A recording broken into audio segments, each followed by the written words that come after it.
Bueno, creo que ya estamos en contacto con Raúl Montenegro. Raúl, buenas tardes. ¿Qué tal? Buenas tardes, un gusto realmente.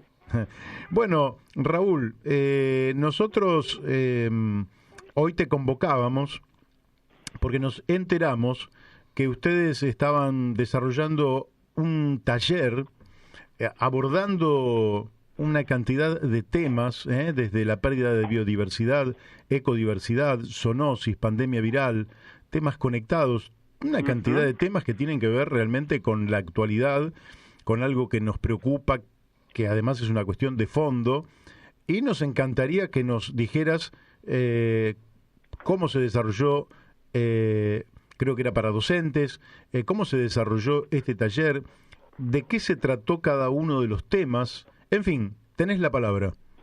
Bueno, en realidad esta es la segunda parte del taller. La conferencia mía va justo la semana que viene, así que en realidad más que el resumen va a ser el anticipo. El anticipo, tenemos, tenemos una primicia. Va a ser el anticipo. Básicamente tiene que ver un poco con algo que estamos insistiendo nosotros desde hace bastante tiempo, y es que dentro de los problemas globales ha habido temas como el caso del cambio climático global que ha tenido, yo creo que unos grandes éxitos del traspaso, ¿no?, desde la buena ciencia al campo público, Ujú. cosa que nos parece pero excelente, porque realmente es un problema de una gravedad extrema, pero ha quedado como opacado un problema que es, a nuestro juicio, técnicamente mucho más grave en el corto, mediano y largo plazo, que es la pérdida de biodiversidad. Incluso con una convención, de la misma forma que la convención de cambio climático es como más conocida, en cambio no tiene la misma presencia, ¿no?, en las agendas y en pública la que tiene que ver con la convención de biodiversidad. Y básicamente es un poco mostrar de que en última instancia uno puede llegar a adaptarse al cambio climático global con un sufrimiento tremendo, con colapso de todo tipo, pero lo que uno no puede adaptarse es a la pérdida de biodiversidad. O sea, no hay Ujú. posibilidad de sobrevivir como especie si no tenemos un mínimo de biodiversidad distribuida en los distintos lugares del planeta, ¿no?, en los distintos países.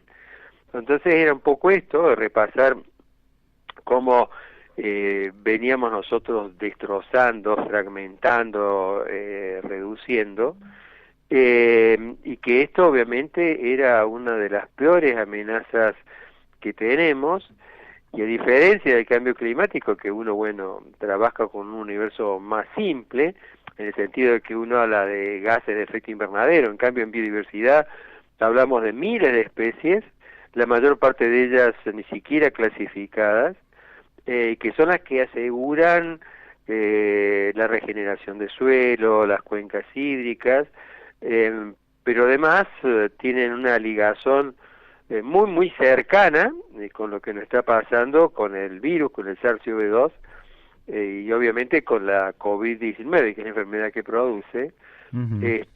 teniendo en cuenta que no es ni la última pandemia, ni la más grave, y que jugar con la biodiversidad como se está jugando es infinitamente más peligroso de lo que muchas personas suponen, de que muchos gobiernos suponen, en donde se sigue destruyendo la biodiversidad, se sigue interactuando en modos también de alto riesgo. Entonces es también un poco repasar todo esto, Ujú. para darnos cuenta, insisto, que con la biodiversidad necesariamente no se juega, ¿no? Los efectos, como ha quedado muy demostrado, creo yo, con la pandemia, realmente pueden llegar a ser de una magnitud impredecible, ¿no? ¿Y a qué atribuís ese avance sobre la biodiversidad, ese menoscabo, despreciando a seres que pueden ser muy chiquititos, pero que hacen a un equilibrio global, de manera tal que al avasallarlos estamos rompiendo ese equilibrio? ¿A qué atribuís vos que haya esta actitud? ¿El sistema capitalista ciego, sordo y mudo? ¿O pensás que es una ignorancia globalizada que nos ha llevado a menoscabar el medio en el cual, en definitiva, se ha desarrollado la vida. Es una pregunta muy interesante. Ante todo, creo que tiene que ver con una estrategia de vida, una estrategia cultural que ha desarrollado el ser humano. Pensemos que nuestra especie es relativamente reciente como especie. Desde que nos formamos como Homo sapiens en África habrán pasado unos 150.000 años, más o menos. Se puede estirar un poco más la fecha, pero más o menos son 150.000 años. Y una de las características que tenemos, sobre todo desde hace 10.000 años en esta parte, cuando se inventa la agricultura en por lo menos 7 lugares distintos, algo que nos caracteriza es la simplificación, o sea, simplificamos los ambientes que ocupamos, o sea, mientras que buena parte de la biodiversidad vive con la biodiversidad, nuestra especie tuvo como un rasgo, pero notable, muy vinculado, ¿no es cierto?, con las revoluciones verdes, estas 7 revoluciones verdes que se dieron en distintos lugares, 2 de ellos en América, lo que hoy llamamos América Latina y Caribe. Decía era simplificar, o sea, reducimos la gran complejidad de la biodiversidad y de la ecodiversidad para colocar cultivos, para colocar ciudades. Y este proceso no es un proceso que se dio y se frenó, sino que es un proceso que desde hace prácticamente, digo 10.000 años, pero ha variado un poco las edades en los distintos lugares. En algunos lugares son desde hace 4.000, otros un poquitito más. Se simplifica y se simplifica y se simplifica, creyendo de que se puede seguir simplificando sin riesgos. Entonces ha habido, por empezar, eso. Y después ya a nivel de pautas culturales, el capitalismo feroz, que termina siendo adoptado por buena parte de los países, termina uniéndose a esta tendencia de la simplificación y acelera la destrucción. Yo creo que una de las características básicas del capitalismo feroz es no solamente no entender lo que pasa con la biodiversidad, como hoy en día como sociedad lo entendemos todavía muy poco, los gobiernos también. Entonces el capitalismo feroz lo que termina acelerando es la destrucción, ¿no? Pensemos el caso de Córdoba, donde tenemos a Juan Schiaretti, que es el gobernador, una persona con muy poca formación en estos temas, y en donde, por ejemplo, en este momento nos queda menos del 3% de bosque nativo cerrado, en donde los ambientes que caracterizaban la provincia, que era toda la estepa pampeana, todo lo que era el bosque del Espinal, el bosque chaqueño, nos queda nada más que bosque chaqueño, los otros 2 prácticamente han desaparecido, ¿no? Entonces, claro.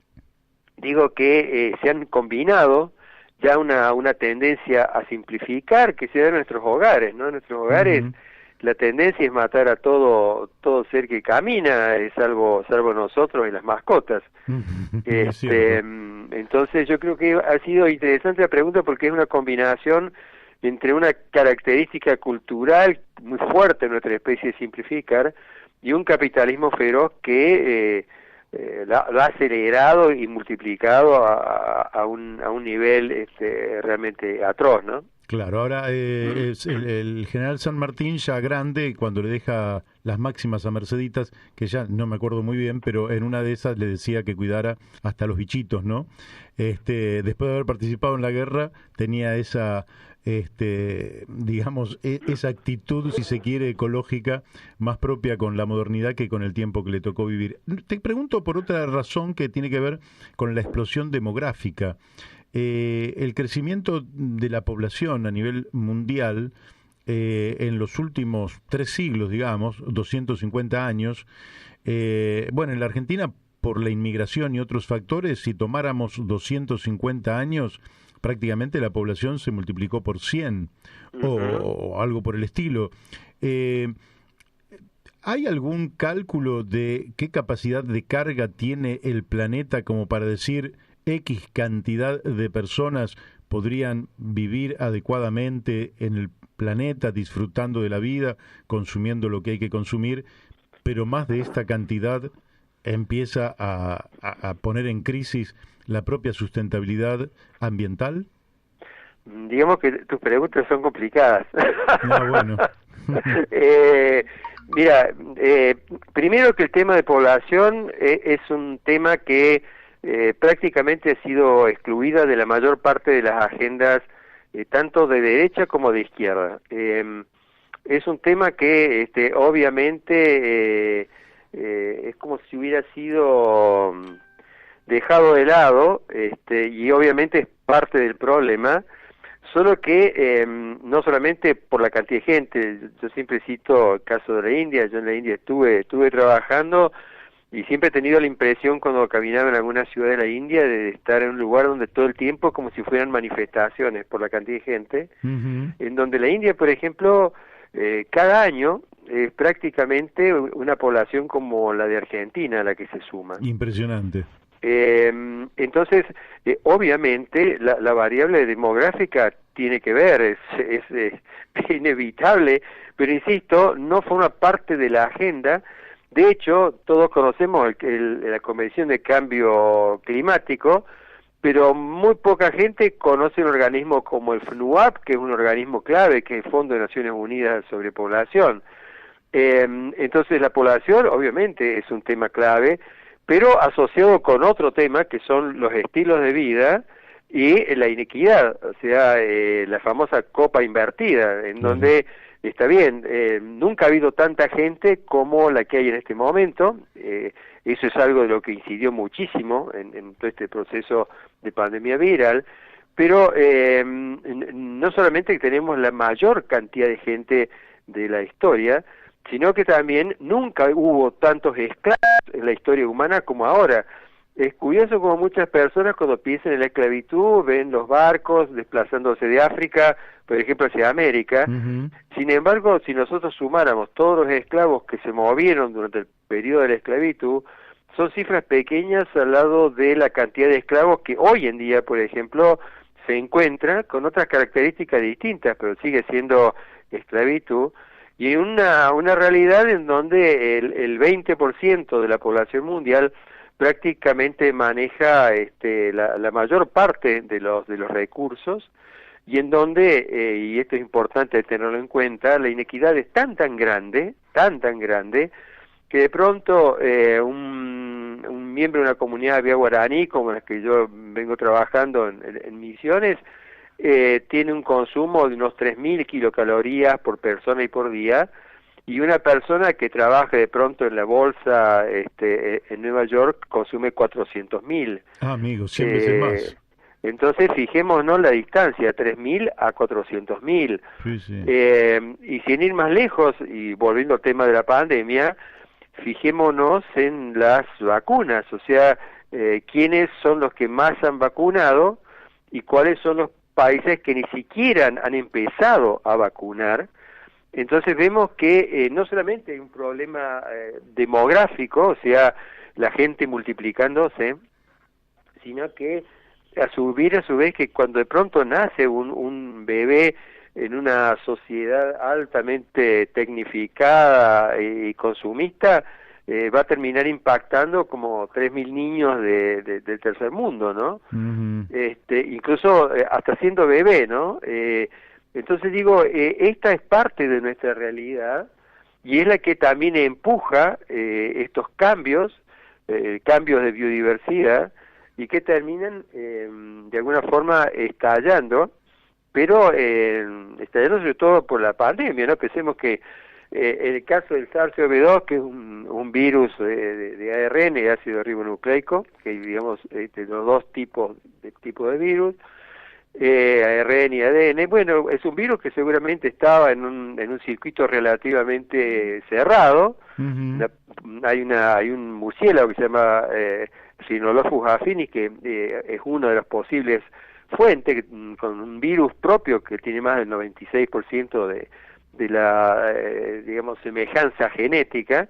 De alguna forma salió. Ahora, ¿en qué momento sale? Sale en un momento en donde la biodiversidad está en uno de sus niveles críticos. sale también en un momento en donde se da la mayor cantidad de habitantes humanos en la Tierra, más que nunca antes. Para tener una idea, en el último año normal, entre comillas, por día había 200.000 vuelos, 200.000 vuelos, vuelvo a repetir la cifra, 200.000 vuelos en 24 horas. Tremendo, sí.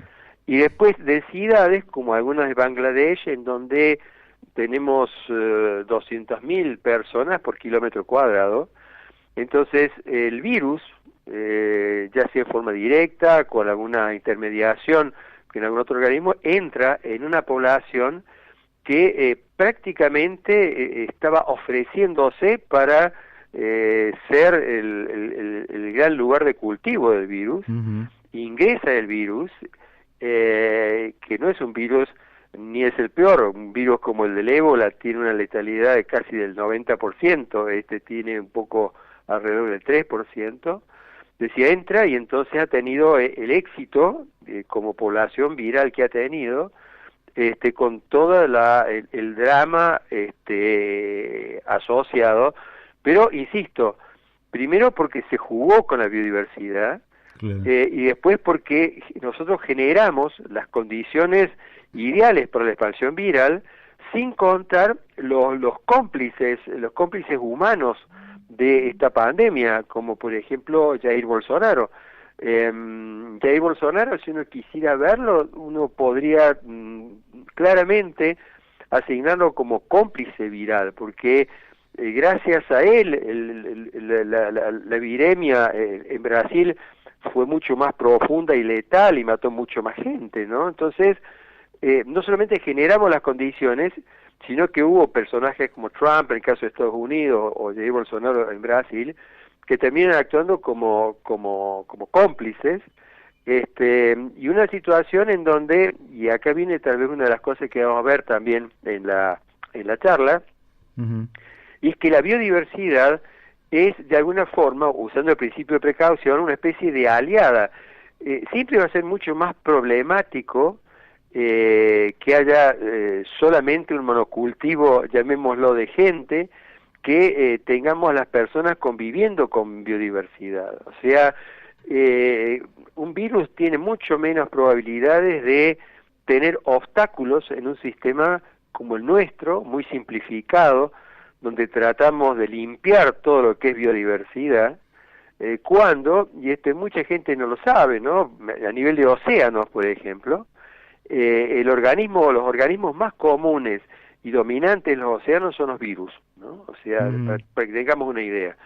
Entonces, nosotros no nos hemos dado cuenta, o si nos dimos cuenta, no le dimos mayor importancia, de que para sobrevivir tenemos que convivir con la biodiversidad. Es imposible solamente tener biodiversidad en un parque nacional, o en uno provincial o en uno municipal.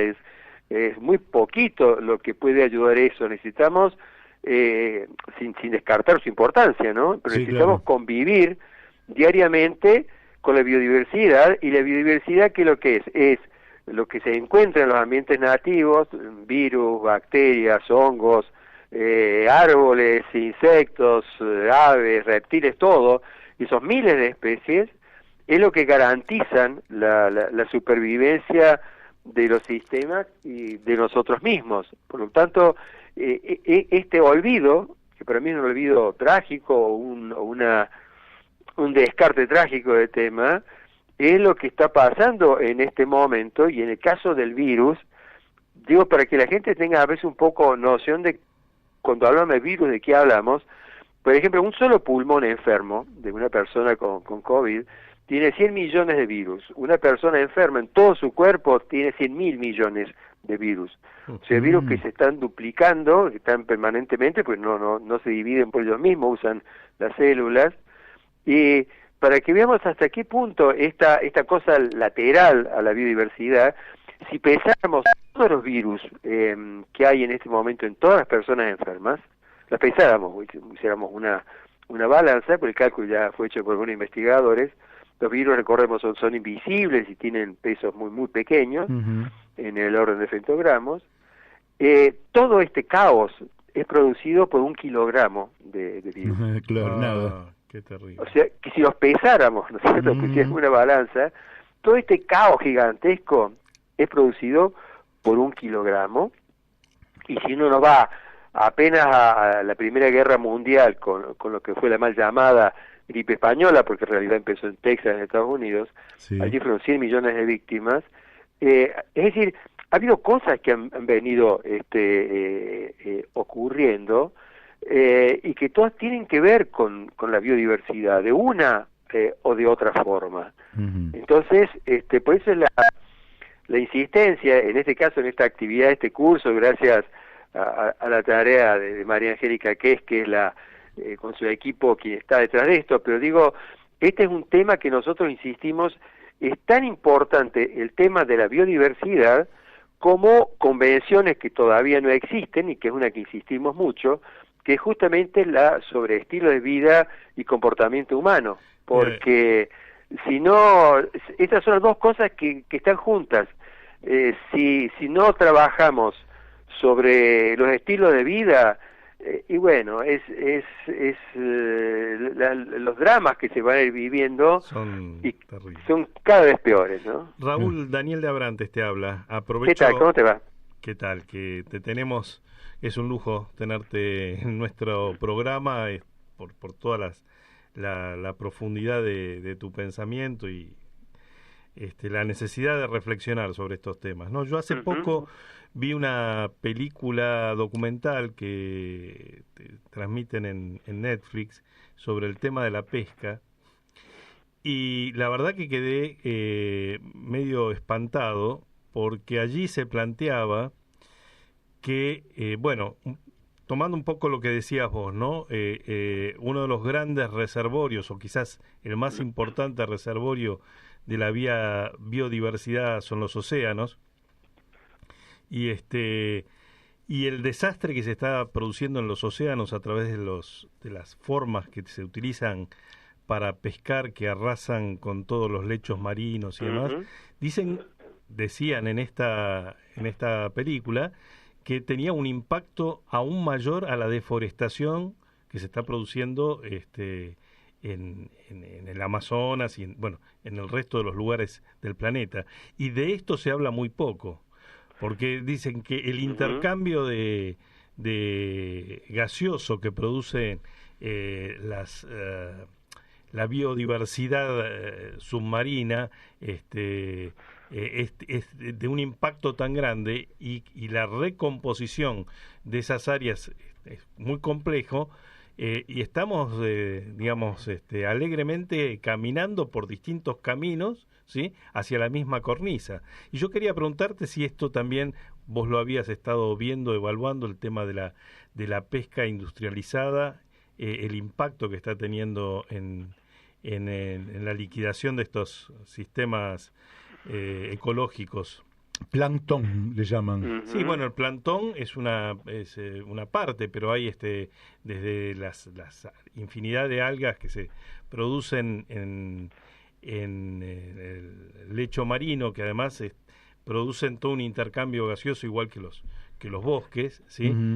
De los bosques hablamos, pero de esto se habla muy poco. Cuando se habla de la pesca, dice, nos están robando el pescado que debería ser de los argentinos, lo cual es cierto, ¿sí?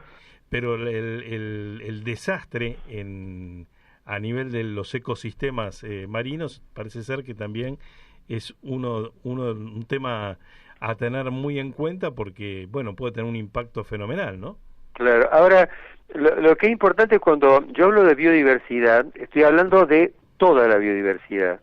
O sea, estamos hablando de biodiversidad en zonas continentales, y estamos hablando de biodiversidad, por ejemplo, en las masas de agua dulce, en donde todavía es más ausente el concepto de biodiversidad. Por ejemplo, los ríos, para la mayor parte de las personas, los ríos son agua y peces. Y hay toda un área de la ecología, que es la limnología, que justamente analiza todas las biodiversidades que están siendo, pero pasmosamente destruidas, y mucho peor, porque, insisto, como la visión es todavía más simplificada, y lo mismo ocurre con los océanos, solo que en los océanos la situación es un poco más dramática, por un motivo bastante simple. En realidad, buena parte de los océanos son prácticamente desiertos de biodiversidad. No es que no tengan biodiversidad, sino que tienen una biodiversidad reducida comparada con las zonas de alta diversidad de los océanos, que es en las zonas costeras y en las zonas de upwelling, que son zonas, por ejemplo, como la zona de la Choveta en Perú, ¿no? Donde la gran cantidad de fósforo, la gran cantidad de nutrientes hace que actúe como una zona de no solamente de alta biodiversidad, sino con mucha productividad.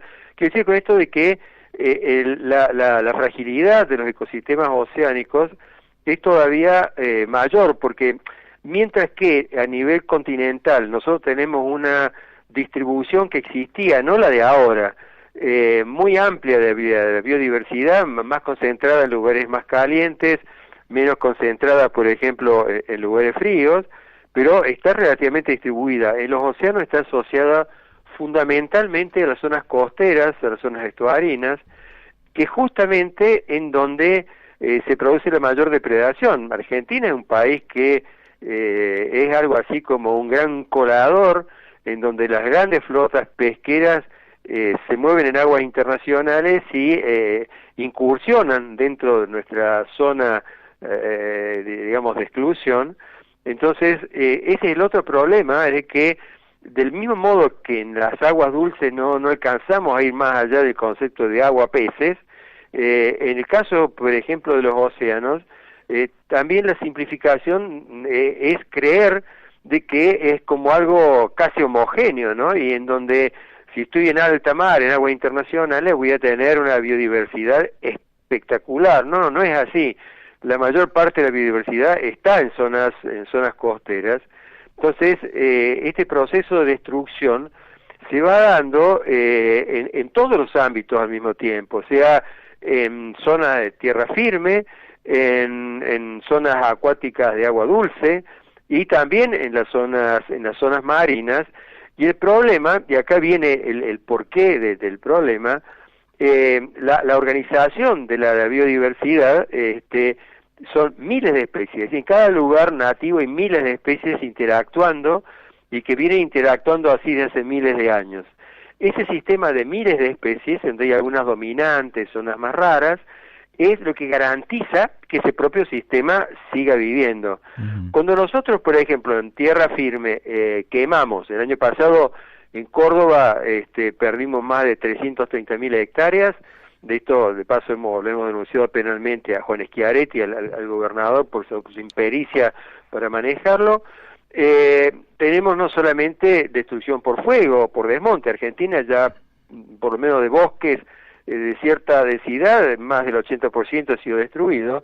El problema es que la única forma en que la biodiversidad reconquiste la biodiversidad talada, desmontada, quemada, es a través de la propia biodiversidad, es decir, que a través de especies pioneras que van de a poquito conquistando, se expande lo que queda de ambiente nativo, insisto, lo que queda de ambiente nativo. Yo no puedo plantar biodiversidad, ni en los océanos, ni en tierra firme, ni en los ríos. ¿Se ha medido cuánto tarda en recomponerse lo que se destruye en un año? Mira, tenemos muchísimas cifras dando vueltas. Te cito algunas más dramáticas que tienen que ver con fenómenos no humanos. Por lo menos después que golpeó ese gran asteroide en la zona del Caribe, gracias al cual estamos nosotros haciendo esta nota. Si no hubiera caído ese meteorito o ese asteroide, no teníamos programa hoy de radio. Gracias a esa situación que generó una alteración. Una alteración enorme. Ese fue el quinto espasmo grande de extinciones que hemos sufrido en los últimos 600 millones de años. Decía, esa fue un poco la condena para muchos exitosos hasta ese momento, como eran los grandes reptiles, y se fueron dando posibilidades para que finalmente pudiéramos estar en este programa de radio. ¿Cuánto duró, por ejemplo, la recuperación? Quiero aclarar que cuando golpea ese asteroide, la Tierra estaba en excelentes condiciones para bancarse una cosa así, porque había biodiversidad desparramada por todos lados. tardó 700.000 años la Tierra en la parte superficial en recuperarse. Esa es una cifra para que ustedes tengan una idea de que nosotros hace 150.000 años que estamos. Esa recuperación tardó por lo menos ese tiempo. Y si queremos ver ahora, basta ver, por ejemplo, el caso de suelo o el caso de agua. En el caso de suelos, el suelo básicamente es regenerado por la biodiversidad y la ecodiversidad. Para que se generen 2,5 centímetros de suelo más o menos en ambiente templado, pensemos entre 700, 1.100 años. En zonas frías, hacer un buen suelo de base ecosistémica, ¿no? Natural, con ambiente nativo, 10.000 años. Oh. Entonces, esto nos van dando indicadores. O sea, el gran problema es de que solamente puede haber recuperación por un mecanismo que se llama ecosucesión o sucesión secundaria, sucesión ecológica secundaria, donde lo que queda de los ambientes nativos, mientras no los sigamos obviamente quemando, destruyendo, reduciendo, eso va como reptando, va reconquistando, pero de una forma más lenta. Y el problema es que si cada vez nos queda menos ambiente nativo, nos queda menos una fábrica patrón, o sea, nos queda menos de un ambiente para que se vaya expandiendo, a punto tal que hay lugares de Córdoba en donde uno puede decir que ese lugar no se va a recuperar, pero ni siquiera en unos pocos siglos. ¿Por qué? Y porque está distante centenares de kilómetros de los ambientes donde hay biodiversidad. Y no se planta, ¿no? No es como...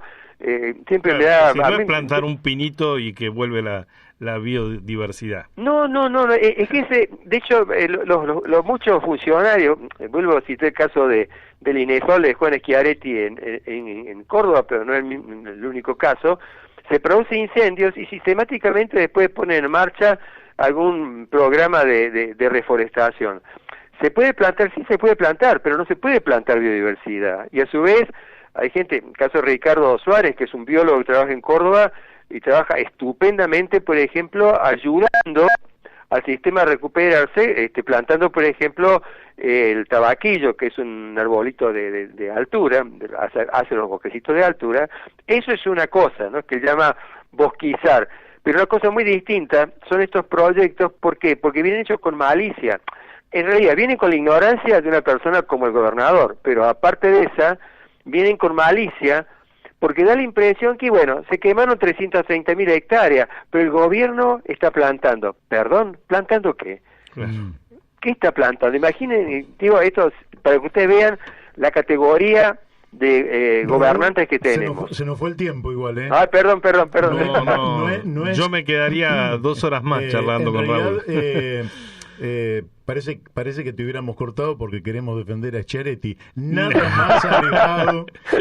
más alejado de nuestra intención. Simplemente no, al contrario, queda la incógnita. No, para despejar la incógnita te vamos a invitar próximamente y vamos a empezar con ese tema. Bárbaro, perfecto. Bueno, te mandamos un fuerte abrazo. Bueno, un abrazo, cuídense mucho. Gracias. Igualmente. Hasta luego. Bueno, hemos hablado con Raúl Montenegro, Premio Nobel alternativo, biólogo, un lujo tenerlo aquí. Mira, yo creo... Y disfrútenlo. Sí, disfrútenlo. Después lo decimos. Vamos a la tanda de la radio y después estamos con Mempo Giardinelli.